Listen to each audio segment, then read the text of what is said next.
Selamat jumpa kembali pada pembelajaran IPA kita pada hari ini. Apa kabar anak-anak ibu? Semua sehat? Ayo, tetap semangat belajar ya nak. Walaupun kita di masa pandemi seperti ini, kita harus tetap belajar, kejar cita-citamu. Bagaimanapun caranya, kita harus tetap memperoleh ilmu untuk mengejar cita-cita kita.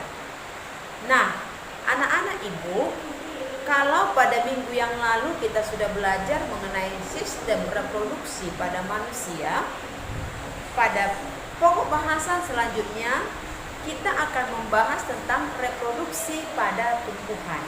Nah, anak-anak ibu, waktu di kelas 7 kamu sudah mempelajari tumbuhan itu kita bagi menjadi berbagai macam. Misalnya tumbuhan berbiji, spermatofita, tumbuhan lumut, bryophyta, tumbuhan paku-pakuan, pteridophyta. Nah, kemudian sekarang kita akan membagi atau kita akan melihat bagaimanakah perkembangbiakan pada tumbuhan-tumbuhan itu. Nah, kita lihat dulu yang pertama, tumbuhan berbiji atau spermatofita. Tumbuhan berbiji atau spermatofita kita bagi menjadi dua, yaitu angiospermae dan gymnospermae. Nah, apa itu angiospermae? Ada yang tahu? Angiospermae adalah tumbuhan yang berbiji tertutup, sedangkan gymnospermae adalah tumbuhan yang berbiji terbuka. Nah, anak-anak ibu, untuk tidak berpanjang-panjang lebar, mari kita bahas dulu mengenai perkembangbiakan pada tumbuhan berbiji tertutup atau pada angiospermae. Nah, perkembangbiakan pada tumbuhan ini kita bagi menjadi dua, yaitu secara generatif, seksual, dan secara vegetatif atau aseksual. Nah, pada hari ini kita akan membahas dulu perkembangbiakan secara vegetatif atau aseksual.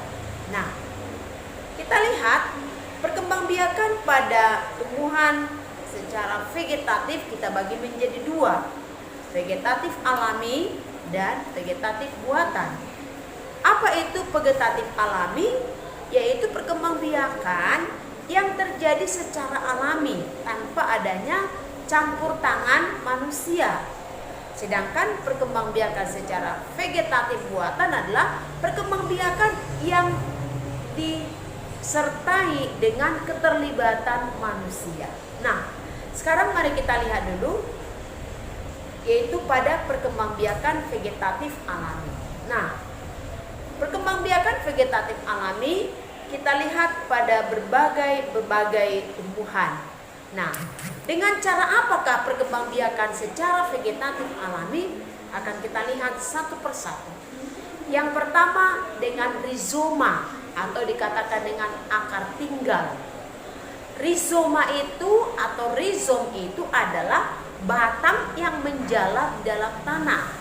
Batang ini berbuku-buku sehingga mampu menghasilkan tunas.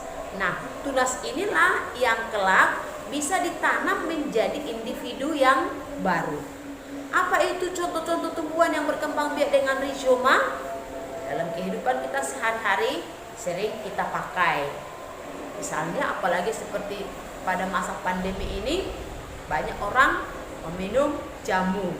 Jamu itu terbuat dari temulawak, kunyit, ya, jahe, kencur, lengkuas. Itulah contoh-contoh tumbuhan yang berkembang biak dengan rizoma atau akar tinggal. Nah, yang kedua adalah stolon. Nah, stolon itu adalah tumbuhan yang batangnya menjalar di atas permukaan tanah.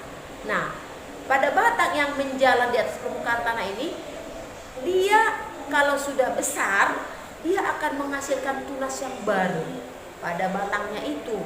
Nah, nanti kalau tunasnya sudah menghasilkan tumbuhan yang baru, bisa kita pisahkan dia dari induknya. Apa contoh-contohnya tanaman yang berkembang biak dengan stolon atau geragih ini? Misalnya arbeng, pegagan, berbagai jenis rumput. Nah, ini. Nah, yang ketiga adalah umbi lapis. Umbi lapis itu adalah bagian tanaman yang daunnya atau pelepahnya itu berlapis-lapis. Kenapa dikatakan umbi lapis? Karena umbi itu, daun pelepah itu yang berlapis-lapis itu menyimpan cadangan makanan sehingga dia membesar. Nah, nanti di antara lapisan-lapisan umbi itu akan ada calon-calon tunas yang disebut dengan siung. Nah, calon-calon tunas inilah yang akan tumbuh menjadi individu yang baru. Nah, apa-apa sajakah itu yang berkembang biak dengan umbi lapis? Bawang merah, bawang putih, ya, bawang bombay, itulah yang berkembang biak dengan umbi lapis. Nah, yang keempat dengan umbi batang. Apa itu umbi batang? Umbi batang adalah batang yang membesar, yang berada di dalam tanah karena menyimpan cadangan makanan. Contohnya apa? Kentang. Nah, bagaimanakah kentang itu berkembang biak? Nanti kalau kita perhatikan kentang itu, pada kulitnya kentang itu ada mata-mata tunasnya, ada calon-calon mata-mata tunasnya. Jadi dari situlah nanti akan tumbuh individu yang baru. Itulah umbi batang. Yang berikut adalah umbi akar. Nah, umbi akar ini adalah akar yang membesar karena dia menyimpan cadangan makanan. Nah, tapi dalam hal ini, kalau umbi akar ini biasanya itu pada ujung umbinya itu terdapat calon tunas yang baru. Pada apakah terdapat ini umbi akar ini? Contohnya bunga dahlia. Bunga dahlia inilah contoh tanaman yang berkembang biak dengan umbi akar. Nah, yang berikut apalagi tumbuh-tumbuhan yang berkembang biak secara vegetatif alami, yaitu yang terakhir adalah dengan cara apa yang kita sebut dengan tunas adventif. Tunas adventif itu adalah tunas yang tumbuh pada tempat yang tidak sewajarnya. Nah, di mana tunasnya? Nah, tunas ini ada pada akarnya, ada pula pada daunnya. Jadi ada itu tunas adventif daun dan tunas adventif akar. Nah, contohnya cocor bebek itu adalah tunas adventif daun. Daunnya itu bisa kita ambil, kita tanam menjadi individu yang baru. Nah, apalagi yaitu cemara, sukun, itu adalah tanaman yang berkembang biak dengan tunas adventif akar. Nah, setelah kita membahas vegetatif alami, maka kita akan masuk kepada jenis yang kedua, yaitu vegetatif buatan. Vegetatif buatan ini adalah perkembangbiakan tumbuhan secara tidak kawin tetapi dibantu oleh manusia. Nah, bagaimana caranya? Kita lihat satu persatu. Yang pertama yaitu dengan cara mencangkok. Tentu anak-anak ibu, kalian pernah dengar orang mencangkok atau pernah lihat orang mencangkok? Nah, mencangkok itu adalah mengambil dari cabang yang cukup dewasa. Biasanya itu cabang itu dikorek kulitnya, kemudian kambiumnya dibersihkan, dibungkus dengan tanah, lalu dibungkus dengan sabuk kelapa atau ijuk, diikat kedua ujungnya, baru kemudian disiram setiap hari, nanti akan tumbuh akarnya. Setelah tumbuh akarnya, itulah yang akan kita tanam menjadi individu yang baru. Nah, kalau mencangkok ini sifat tanaman yang baru persis seperti sifat induknya. Nah, contohnya yang sering dicangkok itulah mangga, jambu, ya, rambutan boleh dicangkok. Nah, kemudian yang kedua adalah dengan cara stek. Nah, bagaimana dengan cara stek? Tentu anak-anak ibu pernah kalian lihat orang tanam ubi kayu atau singkong, bukan? Nah, itu adalah stek batang. Batangnya itu dipotong hingga ukuran tertentu, biasanya 20 sampai 30 cm. Itulah yang ditanam menjadi individu yang baru. Tapi ada catatannya, harus ada di situ mata-mata bekas daripada pelepah daun yang lepas, nanti dari situlah akan tumbuh tanaman yang baru. Contoh lain yang bisa dibuat dengan stek adalah dengan misalnya tebu. Tebu juga itu bisa dari ruasnya itu kita potong, tentu harus ada ruas dan bukunya. Dari situ akan tumbuh menjadi tanaman yang baru. Itulah dengan cara stek. Yang ketiga adalah dengan cara merunduk. Bagaimana itu merunduk?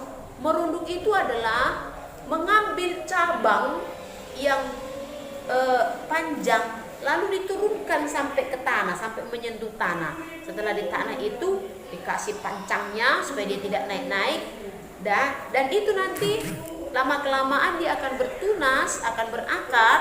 Setelah dia berakar dan sudah bertunas kembali, itulah dipotong, itulah dibuat menjadi tanaman baru. Apa contohnya yang bisa dibuat dengan merunduk? Contohnya alamanda. Nah, yang keempat adalah dengan cara menyambung. Nah, bagaimana caranya menyambung ini? Yaitu menggabungkan dua tanaman yang biasanya ini yang genusnya sama. Misalnya, apa yang bisa disambung? Seperti misalnya rimbang dengan rimbang dengan buah